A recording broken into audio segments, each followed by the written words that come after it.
comes. Hare Krishna. Can you all hear me? Yes, Prabhu. Hare Krishna. Loud and clear. Loud and clear. Hare Krishna.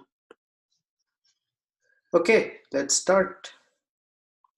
Om Ajnanatirandhasya Jnananjanashalakaya Chakshurunmilitam Yena Tasmai Shri Gurave Namaha Shri Chaitanya Manobhishtam Sthapitam Yena Bhutale Swayam Rupa Kada Mahyam Dadati Swapadantikam Vancha Kalpatarubhyascha Kripa Sindhubhya Evacha Patitanam Pavanebhyo Vaishnavebhyo Namo Namaha Jai Shri Krishna Chaitanya Prabhu Nityananda Shri Advaita Gadadhara Shivasadi Gaura Bhakta Vrinda Hare Krishna Krishna Krishna Hare Hare Hare Rama Rama Rama Hare Hare.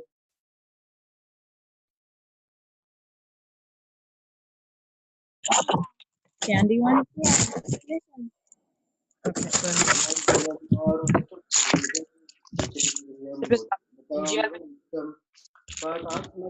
Vanarayuthamukyam Shri Ramadutam Shirasa Namami Yatra Yatra Raghunatha Kirtanam Tatra Tatra Kritamastakanjali Bhashtavari Paripurna Lochanam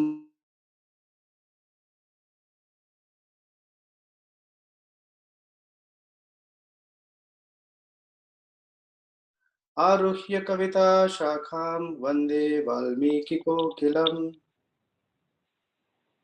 Ramaya Ramabhadraya Ramachandraya Vedase Raghunathaya Nathaya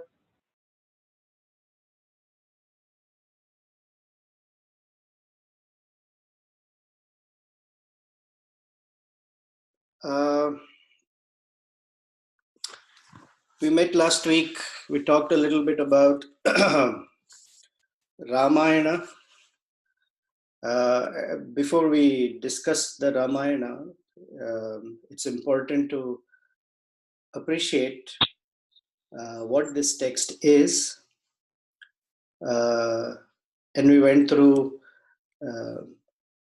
what the different Ramayana versions are, how some of them have come about, which talked some stories about Kalidas and Bhoja, how there's a particular work by King Bhoja, very famous one, how that came about, etc. So continuing in that, we've had some new people join us today. So I want to welcome whoever has joined from different places. Where we stopped was appreciating that in the Ramayana, as any valid bhakti literature, it should contain three major components.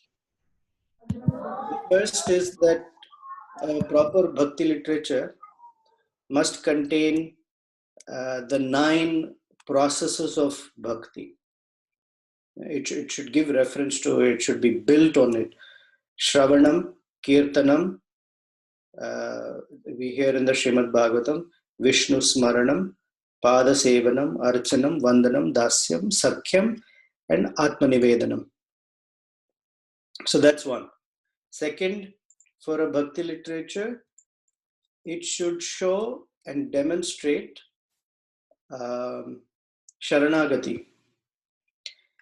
And it should show that Sharanagati is the highest stage that a spiritual aspirant can reach.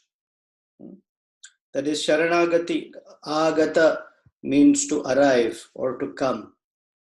And Gata means to go, but Agata means to come.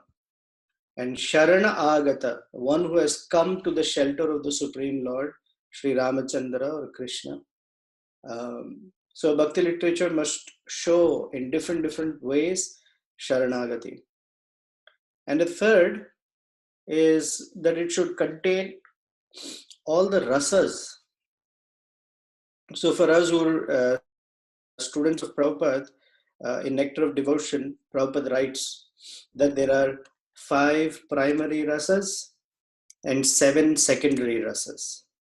And the 5 primary that we are familiar with is Shanta, Dasya, Sakhyam, Vatsalyam, and Shringara or Madhuryam. However, most scholars, most poets, and most composers will refer to it as Navarasa, 9 rasas. And the other 3, they are considered as relationships per se, which rasa is also relationship, such as Sakhyam, Vatsalyam, and Dasyam.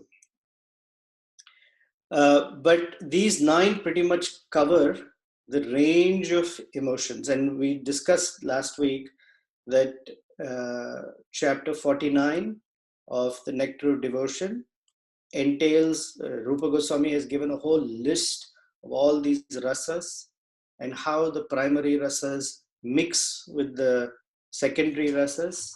And in some situations, those mixing is compatible. In some cases, it's incompatible. And then there is a whole section on what is called rasa abhasa. Rasa abhasa means the wrongful mixing. One way of rasa abhasa would be you have a nice hot pizza, but you put sweet rice on it. That is rasa bhasa. It's a complete incompatibility. So, continuing where we left off, we're going to talk about the 9 processes and how all these 9 are there in the Ramayana. Maybe I'll ask you guys some questions and let's see if you can identify. So first is Shravanam. Who personifies or who is at the pinnacle of Shravanam from a Ramayana perspective?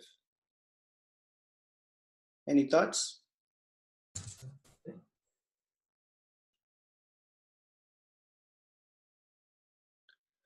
Yatra yatra Raghunatha Kirtanam tatra tatra Krita Mastakanjalim. Hanuman Prabhu. Hanumanji. So Hanuman is considered to be the person who identifies or is the one that stands as the emblem of Shravanam in Ramayana. And the pastime is that after the whole battle of killing Ravana is over, and Lord Ramachandra with all of the associates is returning back to Ayodhya, and then he becomes coronated as the king. And one by one, he gives everyone return to Vaikuntha. It's called Parampadam, or attaining the ultimate.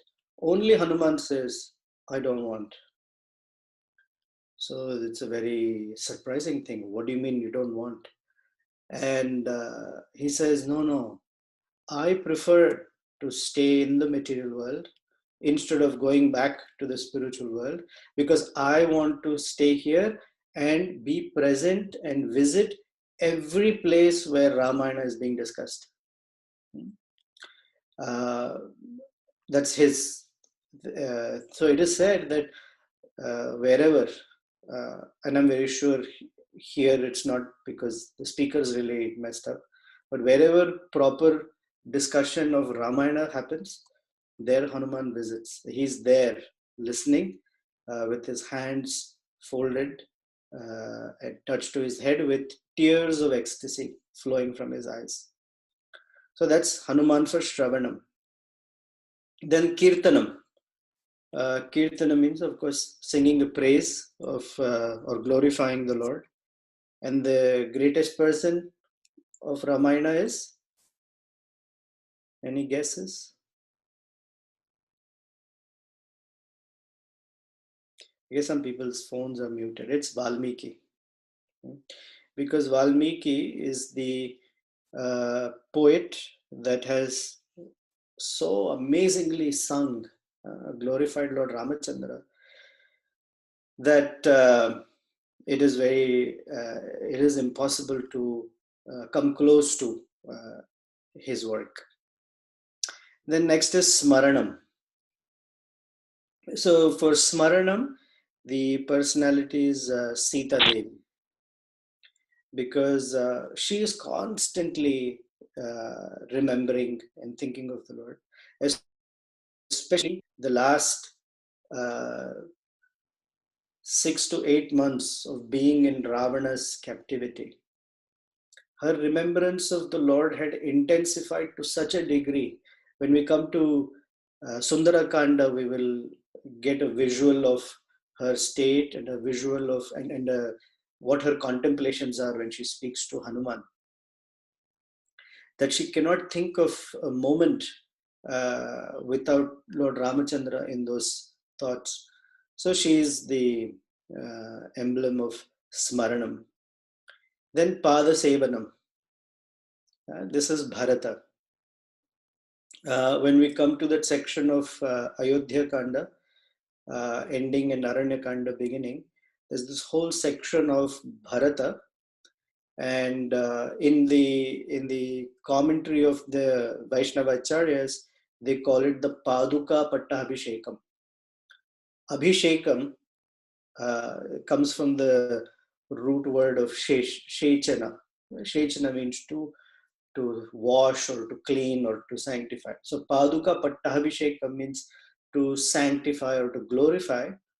And any great personality, when they're being put on the throne or given a very special position, then there is an Abhishekam that's performed. That's why in all festivals we do Abhishek for the deity.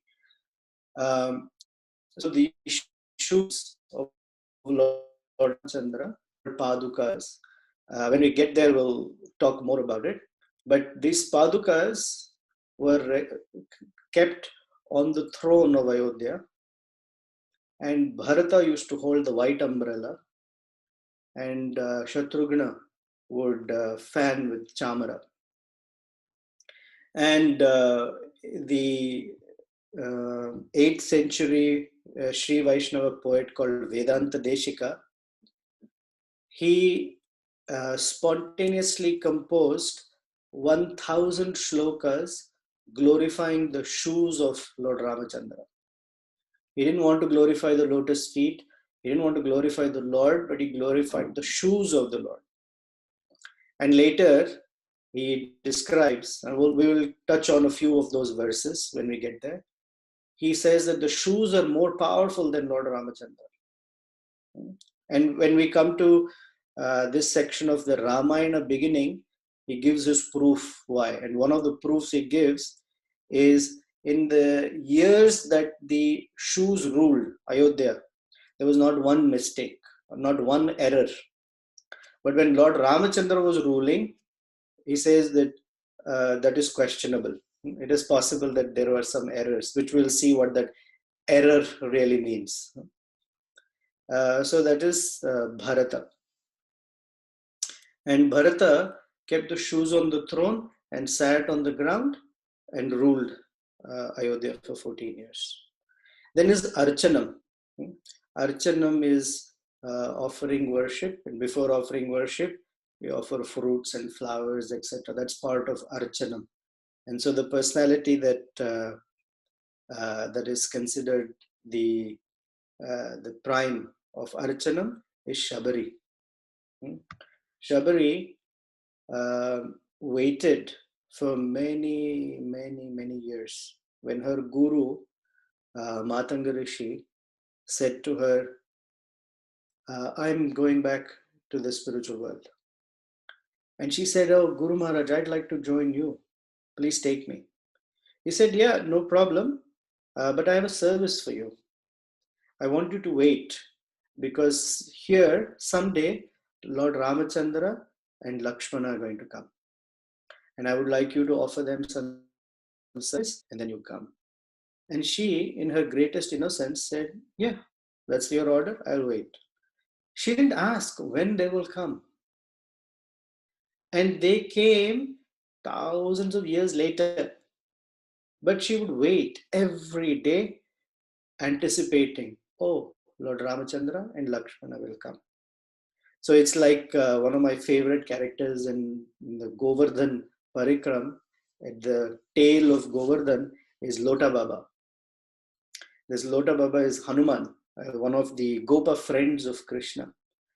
So he was told that Krishna will come back, and it is said that till date he's waiting there. Lota is the stick that they use to herd cattle. So he's still waiting that Krishna will come and be reunited with all his friends. So Shabari waited and waited and waited. And when Lord Ramachandra and Lakshmana came, she offered them fruits and flowers.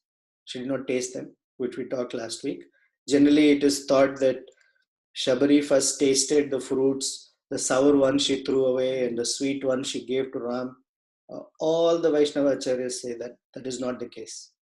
This was inserted, or it became urban legend later.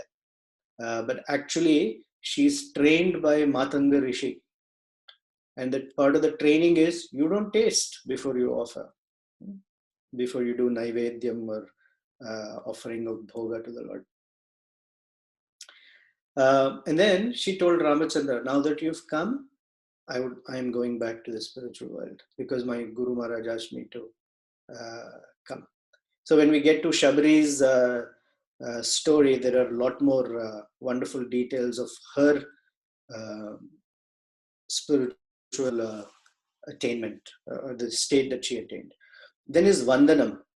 Vandanam means glorifying or extolling the Lord with choice prayers, or falling at the feet of the Lord. And so that is Vibhishana. Now Vibhishana was born in a Rakshasa family.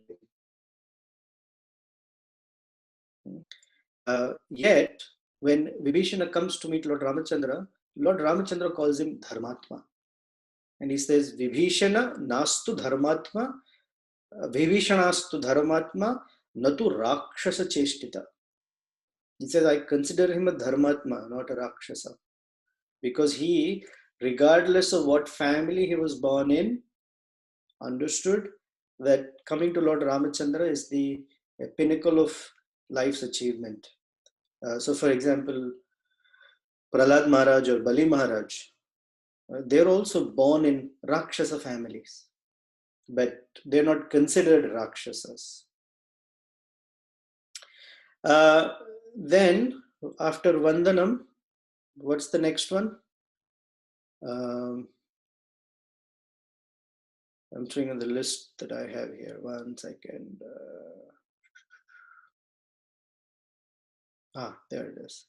After Vandanam, in Vibhishana's case, he is considered the top in terms of Vandanam because he gave up at a moment's notice. Okay, we are not recommended to do so because we don't have the spiritual realization, but he left home, he left Ravana, he left all his family members and went straight to Lord Ramachandra. So there is a aphorism that says, Paramatmani yo raktaha, one who has attachment to Paramatma. Virakta aparamatmani, they have distaste. Virakta means in indifference to anything that is aparamatmani, meaning in the sense that anything materialistic, they have absolutely no attraction to. Then is dasyam. Dasyam is performing all sorts of menial activities for the Lord, serving the Lord physically. And that person who's the emblem for it is Lakshmana. Because Lakshmana, when Lord Ramachandra and Sita Devi are walking out of the palace to go to the forest, suddenly Lord Ram cannot move because Lakshmana is on the ground, very tightly clasping his feet and not allowing him to go, but looking to Sita Devi and telling her that Aham sarvam karishyama. Aham sarvam karishyami. Jagratah swapatas chate. That when you are awake and when you are sleeping, I will take care of everything for you. So it's an appeal to Sita Devi that please tell Lord Ramachandra to take me along. So that is Lakshmana. So now this statement, Aham Sarvam Karishyami, comes back to bite him later in Aranya-Kanda, and we'll see why that is. Then Sakhyam, being a friend to the Lord. And that is indicated by Sugriva. Sugriva became a very close friend of Lord Ramachandra. He became one of his best friends and did all sorts of services for Lord Ram as a friend would do. Yeah? Then Atma Nivedanam. Atma Nivedanam means to give up one's life or soul to Lord Ram. Of course, all of the above also did that. But from a Itihasa perspective, that person is Jatayu. Jatayu was a friend of Dasaratha. And Dasaratha had ruled for 60,000 years. So it is said that Jatayu's age was 60,000.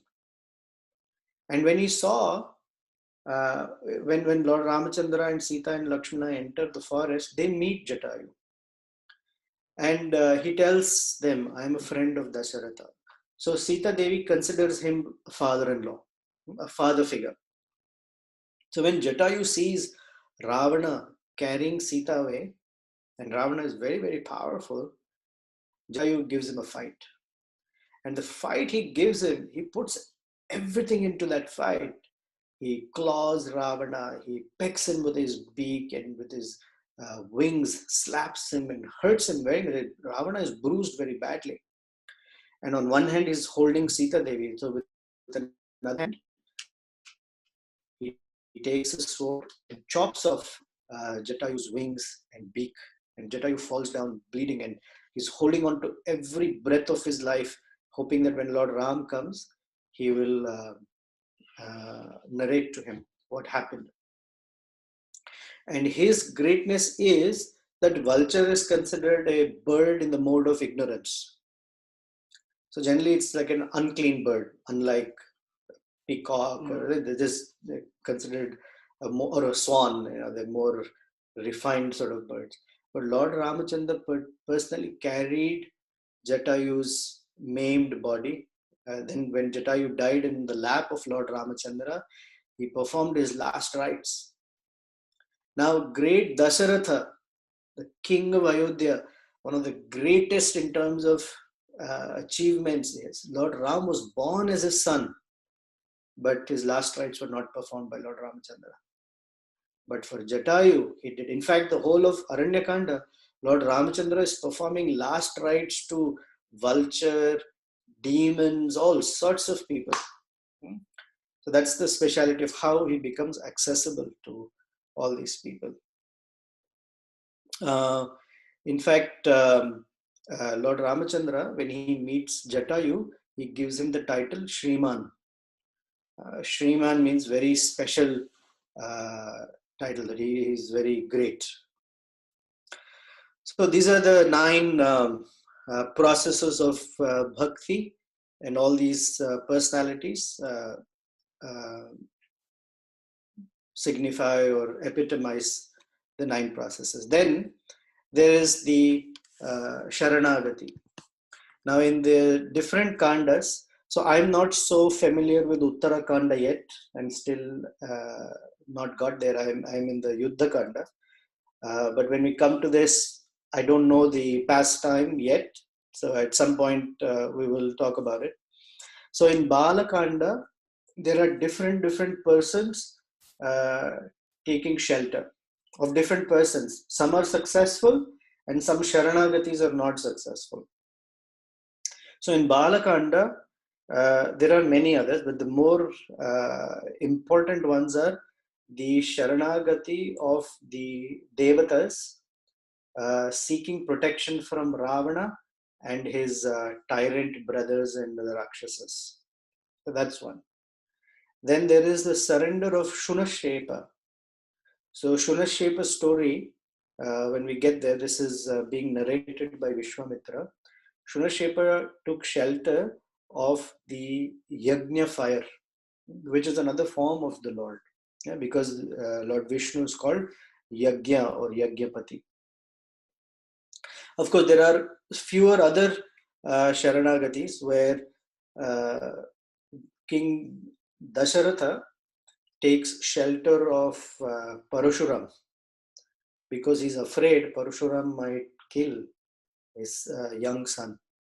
But that really is successful because nothing happens to Lord Ramachandra. In fact, Lord Ramachandra defeats Parashuram. And we'll talk about what that means and how these two avatars, because Parashuram is also a Shakti-Avesh avatar and Lord Ramachandra is the Purna avatar. So when one meets the other, what is the protocol? What happens? Then in Ayodhya Kanda, Lakshmana takes shelter of Sita Devi, begging both of them for him to accompany them to the forest. Then there is also Bharata's Sharanagati.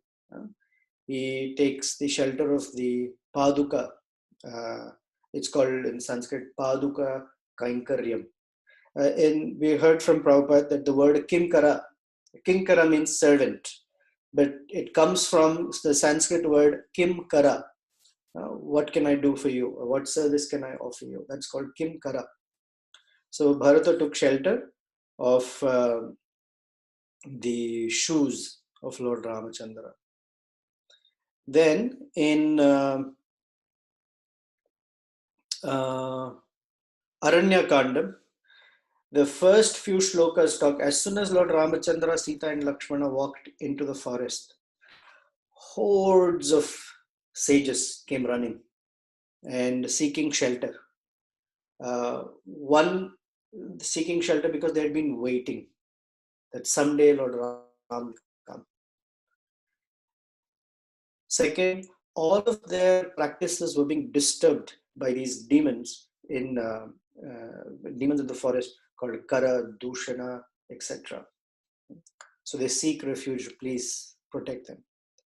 Then he said that all the Chara and Achara, moving and non-moving entities, became so attracted to Lord Ramachandra that they were drawn to him. Then there is the beautiful story of the crow. This crow is the son of Indra. His name is Kaka. But the reference of this crow does not come until Sundarakanda, when Sita Devi is telling Hanuman, because she asks Hanuman, who are you? And can you prove to me that you are Lord Ramachandra's messenger? So he gives her the ring. And she says, this is not sufficient. I want to hear something else. So Hanuman goes into this wonderful description of Lord Ramachandra. It is said that description of Lord Ramachandra that Hanuman gives, there is no one else who's been able to describe the Lord from head to toe in such beautiful words. And then Hanuman says, now that I'm going back, and she gives a jewel, the Chudamani, the jewel from the hair. He says, this is fine, but Lord Ram will ask me, did you really meet Sita? So I want to know. So she gives a message, a story of she narrates an event that only she and he know. And so she tells him the story of this crow. But the event happened when they were in the forest. So this crow takes the shelter of Lord Ramachandra. Then the last part of Aranya Kanda is when they're coming. This is near actually in Yuddha Kanda, that the Lord becomes angry at Samudradev, and Samudra comes running and seeking shelter of Lord Ramachandra.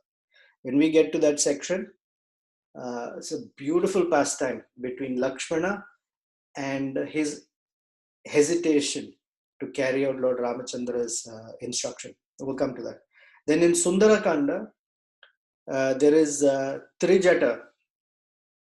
Trijata is the leader of the Rakshasis. And she advises all the Rakshasis to surrender to Sita Devi, saying that she will forgive because Lord Ram will come. She has a dream that Lord Ramachandra has come. And then when Hanuman, he wanted to pretty much take on all the Rakshasis in Ashoka forest, Sita Devi tells him, no, there's no reason to unduly kill them, because who in this world has not made a mistake? So she offers her shelter to all of them. So finally, when it comes to Yuddha Kanda also, one is the shelter of the ocean Samudra Dev, and then there is Vibhishana Sharanagati. That's a very, very long pastime. Although the interaction is short, it's a very amazing Sharanagati section. In fact, sometimes some scholars say that the entire Ramayana happened simply for Vibhishana Sharanagati. They glorify it like that. And in Uttarakanda, apparently there is some conversation about with Lord Ramachandra and Malyavan. And Lord Ramachandra gives a reason for offering shelter to anyone who comes to him. And he says, just like a tiger has to be killed to protect the cows, killing certain persons or demons as an honor and protection for those who are taking shelter is justified, it's valid, as part of the Kshatriya Dharma that he is offering. So I don't know that pastime yet, so please don't ask me right away. Okay, next is the Ramayana is full of these rasas, because without rasa, there is no enjoyment. Prabhupada calls it the mellows of a relationship. There's no real appropriate English word for rasa, but in one way you can say the enjoyment from a relationship is called rasa. And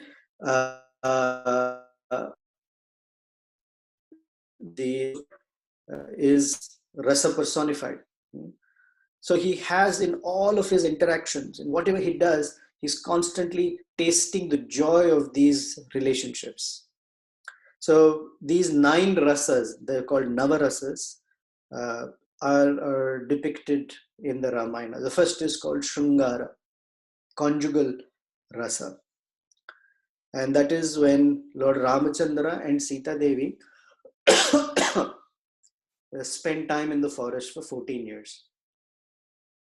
So one Acharya, sort of tongue-in-cheek way, says that in Vaikuntha, it was very busy. There was a constant inflow and outflow of devotees and servants, and constantly, asking, do you need anything? What can we do for you? Because everyone is eager to serve. So Sita Devi and Ramachandra feel that there's no privacy. There's no time for us to just be away from everyone. So this whole Ramayana and going to the forest is orchestrated so that for 14 years, there are no relatives, there's nobody to bother them, and they can just enjoy in private. So actually, in the Aranya-Kanda, it is said that out of the 14 years, almost 13 or 13 and a half years were spent in such bliss. Every day, there was no court to take care, there's no ruling, there's nothing to do. They were just moving around the forest and enjoying Chitrakuta.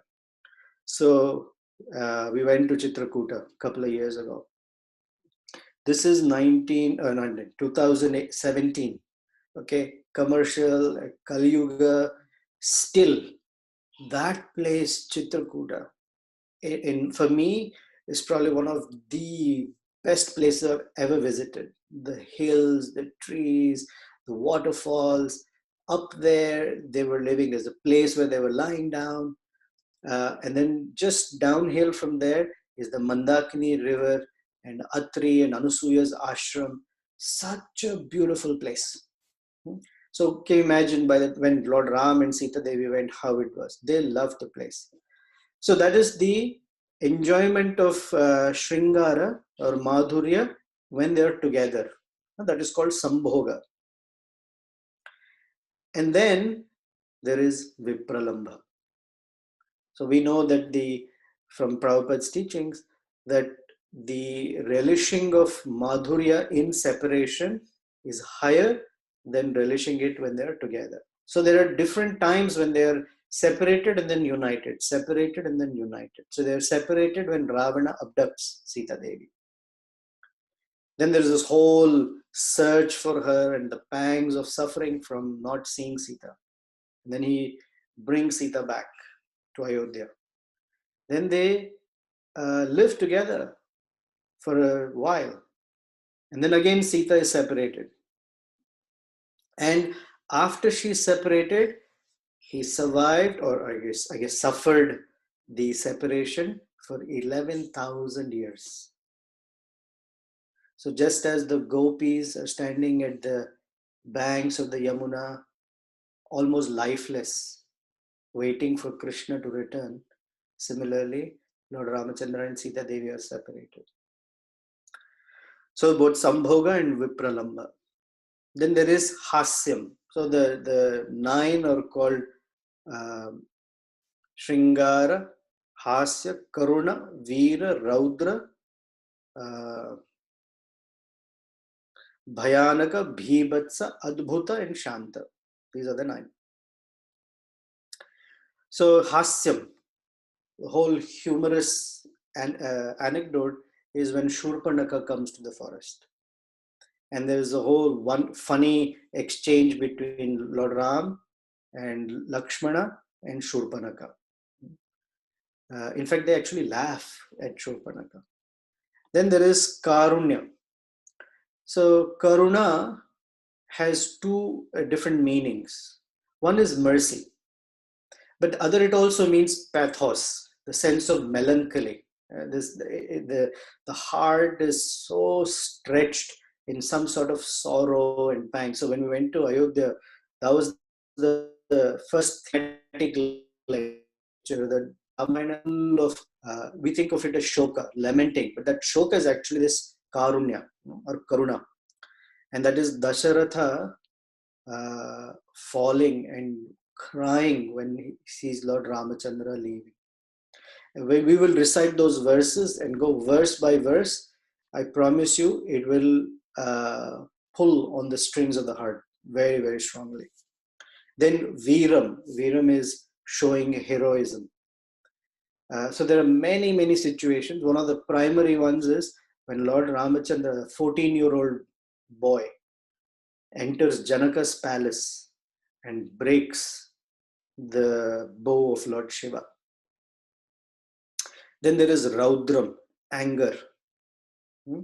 There are different places where this anger is manifested, but primarily in the killing of Ravana and his entire clan. There is also anger at the Samudra, the ocean. Lord Ramachandra says, Lakshmana, just with my eyes, I will boil and dry up this entire ocean. Then is Bhayanaka. Bhayanaka is fear, that which induces fear, Bhaya. This is Maricha. When Maricha sees Lord Ramachandra and is hit the first time, the arrow takes Maricha 800 miles away and drops him. Then he somehow comes back, and when Ravana comes to tell him, let's go back, this is my plot to abduct Sita, Maricha tells him, I'm very scared of Lord Ram. You have no idea who he is. In fact, when I hear the name Rama, my body shivers in fear. I don't have to hear the word Rama, just the Ra is enough. So any word that has a Ra, he says, I shiver. That was his fear. Then is Bhibhatsa. Bhibhatsa means horror. You're caught off guard. There's something so horrific. That is in the pastime of Kabanda, Viradha, and the Raksha. Kabanda and Viradha are these 2 demons that they meet in the forest, and the Rakshasis are tormenting Sita Devi constantly. Then is Adbhutam. Adbhutam is being, it's wondrous. and that is Hanuman jumping over to Lanka, Lord Ramachandra building a bridge on the ocean, and the terrific fight between Lord Ramachandra and Ravana. That is Adbhutam, how they fight. Finally, they say Shantam. Shantam is sort of, we say, neutrality. Shantam is the serving of the Lord in the state of awe and reverence and wonderment. Not the Adbhutam wonderment, but wow, how amazing and great he is. That is Shabari and the sages of Dandakaranya. Okay, any questions or comments so far?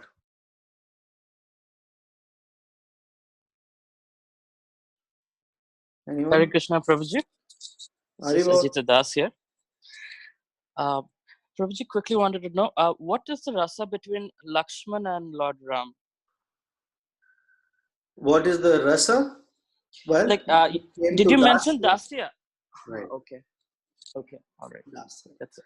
Well, the next is when after we speak about the birth of Valmiki, we will talk about the aspects, these four. Maybe I can do it now. Let's see. Okay.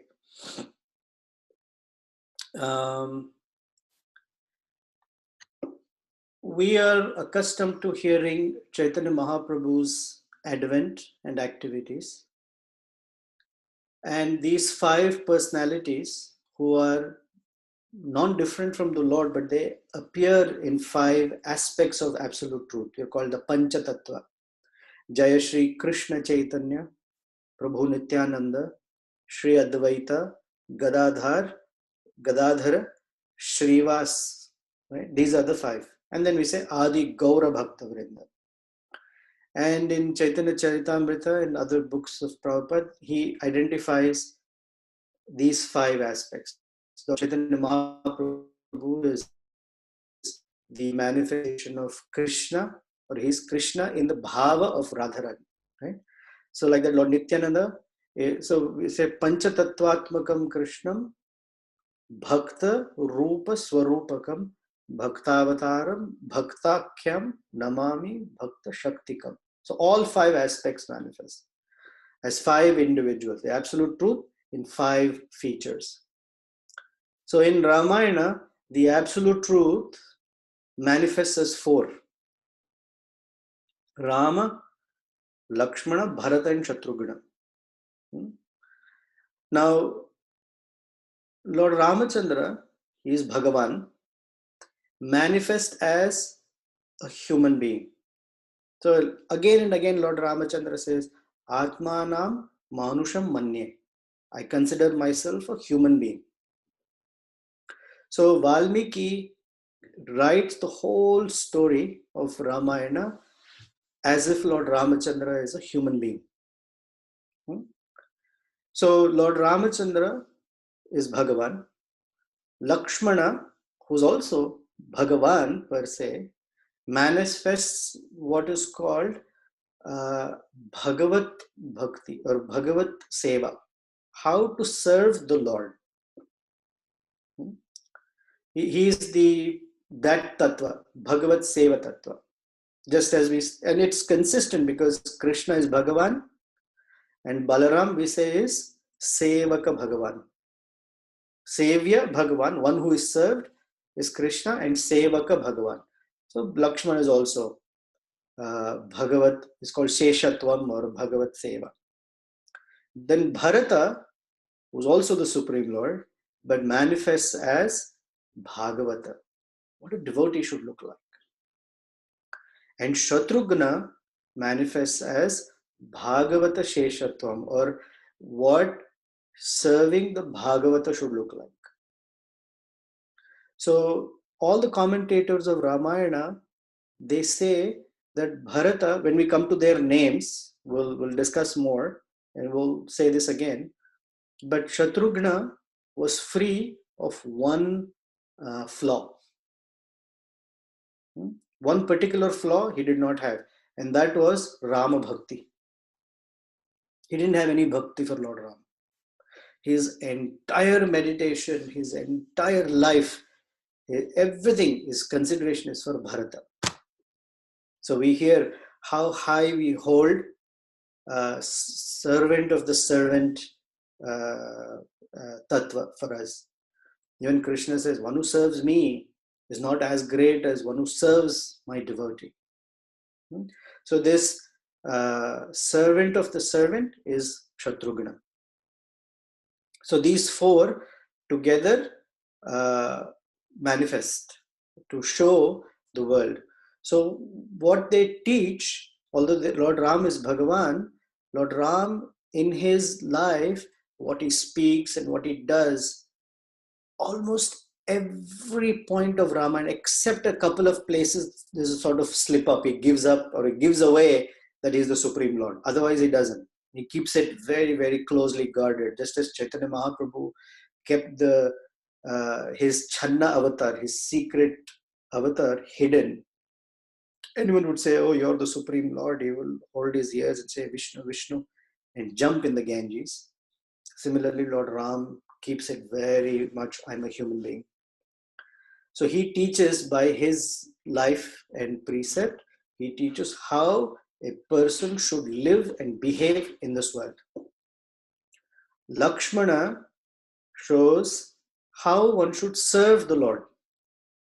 Bharata shows how one should be a devotee. And Shatrughna shows how one should serve a devotee. Okay, any other comments, thoughts?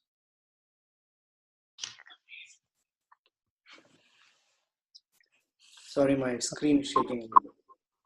Hare Krishna Prabhu. This is Mukesh from Bangalore, Prabhu. Yeah, Hare Krishna. Prabhu, there is one term which is actually quite confusing for me, which you just used in this lecture also, absolute truth. We read or we come across this term very frequently in Prabhupada books, but actually I never understood what is the meaning of absolute truth. As you know, truth means we like some things like we don't tell a lie, so that is truth. Now, what is this absolute truth, and then how we can describe Krishna as absolute truth, some person as a truth, something not able to digest or whatever you can say. So a few months ago, Narahari asked one Sunday feast, he and I were having dinner, a similar question, I think, that truth is a characteristic. How can we say that that is the person? So the truth of always speaking the truth, not lies, is truth with a lowercase t. And absolute truth is truth with a capital T. Yes. Okay. Now, truth as a characteristic in the Supreme Lord cannot be separate from the Supreme Lord. Like we say, name and the named are non-different. Abhinnatvam nama naminaha. You've heard this many times. Yeah. In our cases, name and named are different. My name is Nityananda Pran Das.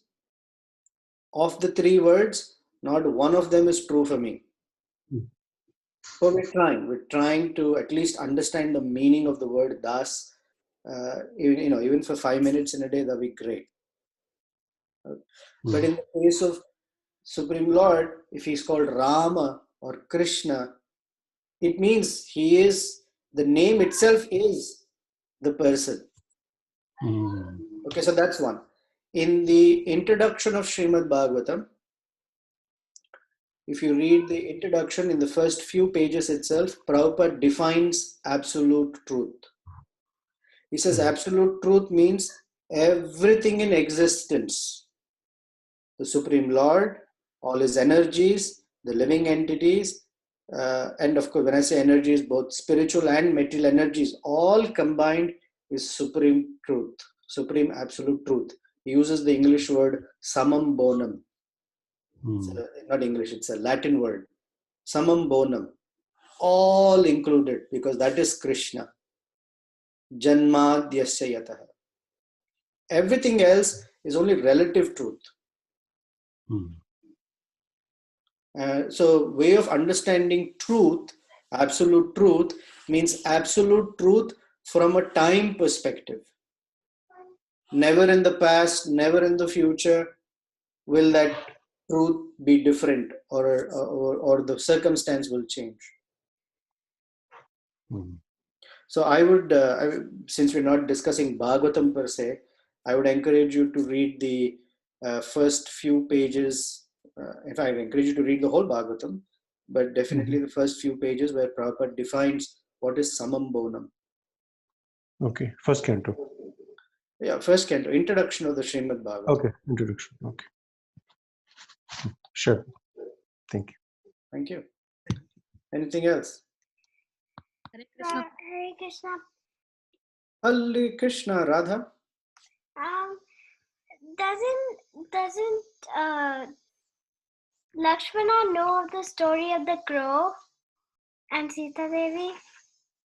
No, Lakshmana does not know the story of the crow because it happened on an afternoon when Lord Ramachandra is lying down on Sita Devi's lap.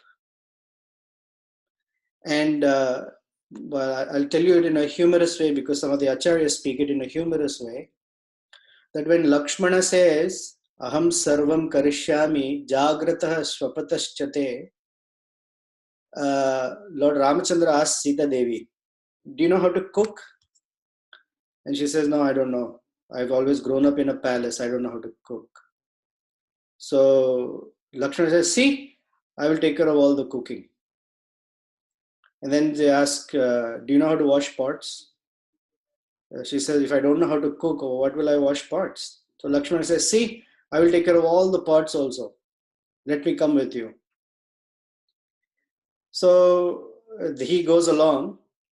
And in the afternoon, when they are resting, he's busy chopping wood and gone to gather firewood and groceries. He's gone for grocery shopping. That's why he doesn't know this. It's only between these two, Sita Devi and Lord Ramachandra. Where will Ram tell Lakshmana sometime? Did Ram tell him?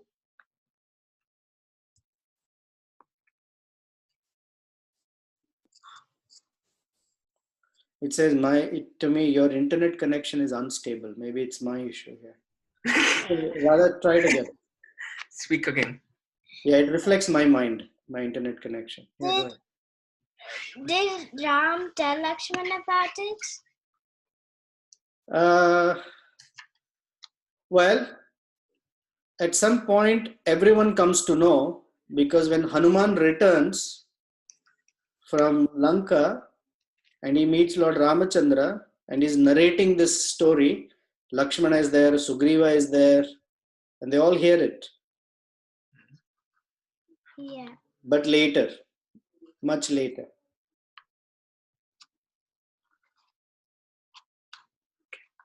Thank you. Hare Krishna Prabhu. Hare Krishna. You said Lakshmana is an example for service and Bharata for to become a devotee, right? What is the difference between, because devotee means to serve, right? Correct. Devotee means to serve, but just like that, there is the features. There is the Bhagavata. We are considered to be sadhakas. Bharata is Bhagavata. So Lakshmana is teaching us how to serve in that sense. So it's the feature of Bhagavat Seva manifest as Lakshmana. Just as we say Chaitanya Mahaprabhu has the mood of Radharani. And then there is Gadadhar Pandit who's Radharani. So these are tattvas. Bhakti, Bhagavata, and Bhagavat Bhakti. Okay. Thank you, Prabhu.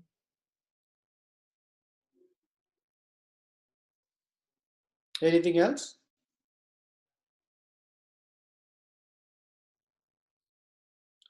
Hare Krishna, Prabhu. This is Shivaram. Wow, I like your picture. Oh, thank you.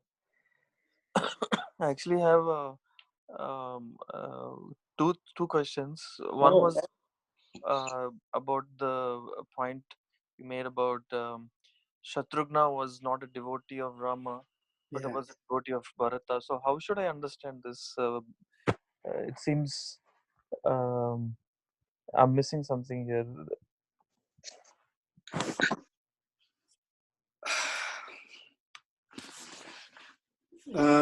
I think a parallel that I can think of is when Raghunath Das Goswami comes to Jagannath Puri. He is handed over, in one sense, to Swarup Damodar Goswami. And because there is another Raghunath there, Raghunath Bhatta, Raghunath Das Goswami is always referred to as Swarup Damodar's Raghunath. Yes, everyone has love for Chaitanya Mahaprabhu, but his connection is very strong with Swarup Damodar. He never spoke to Chaitanya Mahaprabhu directly. He never conveyed anything directly. He never heard anything directly. Whatever Swarup Damodar Goswami said, that was gospel for him. For Raghunath Das Goswami. Raghunath Das Goswami. Oh, But yeah, love for Chaitanya Mahaprabhu is there. So in a way, like I said, they say it as he had no Rama Bhakti doesn't mean he had no love for Lord Ramachandra. But his heart was always to serve Bharata. Because Bharata has great attraction for Lord Ramachandra. Fantastic. When we come to the birth of these four personalities as baby, we will see how they were. Well, I'll say it just because it's a beautiful story, and we'll say it again. When these four boys were born, they were all placed in their own cribs in the royal palace. And it is said that they were constantly crying. And this is the Supreme Lord, and they were crying and crying and crying. And none of the maid servants or Kaushalya or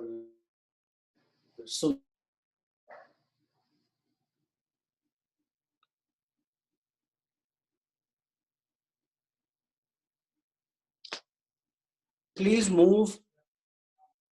Sorry, Prabhu, you were breaking. Yeah, I know. It says internet connection. So when Vashishta comes in, he says, please move Bharata's crib into Lord Ramachandra's room and move move Lakshmana's crib to Lord Ramachandra's room and move Shatrughna's crib to Bharata's room. Because Lakshmana and Shatrughna are twins. So even then, the crying reduced, but they were still crying. Then Vasishta says, take Bharata out of his crib and put him in Lord Ramachandra's crib. And take Shatrughna and put him in Bharata's crib. And all crying stopped from there on. So Lakshmana and Shatrughna are born together. One serves the Lord, the other serves the Lord's devotee. And that is why they are manifest. Thank you, Prabhu. May I ask the... Yeah, sure. We're at 8:45, so one more minute and then we'll pause. Go ahead. So the other question was about the comment you made about Sabari Devi not tasting. So the question I have is, so I meet people, and then they're very passionate about certain aspects of Ramayana, like and I don't know of any other way other than to basically keep quiet, because I don't want to start a very hot and emotional discussion on things like these. Is there Yeah. anything or So there is one more thing that is shocking, which we talked last week, was there is no Lakshmana Rekha in the Ramayana, Valmiki Ramayana. Lakshmana never drew a line for her to not cross. It was not there. These came later. So if a person is open to hearing, then you say, the foundational work on Lord Ramchandra's pastimes is Valmiki Ramayana. Let's start there and take it from there. Because there are many acharyas who add certain esoteric references and meanings because that's their realization. Just as Rupa Goswami and Sanatan Goswami's whole treatise called Brihad Bhagavatamrita, or the pastimes of Radha and Krishna, they're not in Bhagavatam, especially some of the ancillary pastimes. But they are so consistent with the Siddhanta and their realizations. So adding a realization is nothing wrong, but it should not violate the Siddhanta. So Shabari, who's in the ashram of Matanga Rishi, will not taste. That is so take Valmiki Ramayana as the foundational, and from there a conversation can happen. yes, Prabhu? Thank you. Okay, it's according to Chicago time, it's 10:49. So we'll pause here. We went through the different rasas and all that. Next week we're not going to meet. Sorry. So we'll have to add an additional session if required the week after. But when we meet next time, we will delve into the story of Valmiki and how the Ramayana was composed sort of without his knowing. The seed verse came out of his mouth and what it means. And then we will talk about the beauty of the Ramayana's 24,000 shlokas, etc. And we'll get into why. That is the week after, which is what I'm, I guess, eagerly waiting for, is why the Ramayana starts with this reference to Valmiki asking Narada Muni. Okay? So thank you very much for joining us today. Prabhu. Hare Krishna. Prabhu, August 24th is Prabhupada Vyasa Puja, right? So that will be 2 weeks What? from now. August 24th is Prabhupada Vyasa Puja. That'll be 2 weeks from now. I'm confused. Oh, yeah, that's right. Okay, I will send on WhatsApp text what might be the next session. Okay? Thank you. Okay, thank you. Okay, Hare Thank you, Krishna. bro. Srila Hare Prabhu. Krishna. Can we, Srimad Ramayana. since everyone Hare is Krishna. there, can we do it on a Sunday then? Next week is not possible, but the week after that. Yeah, so I can do on a Sunday. I said I'll send my WhatsApp so that everyone knows when, if instead of Saturday, we're going to meet on a Sunday. And for the one that we are missing next week, we'll try to see if we can have a catch-up session. Yeah, Sunday is a good idea. Okay. Hare Okay, Krishna. thank you. Hare Krishna, everyone. Hare Krishna, Prabhuji.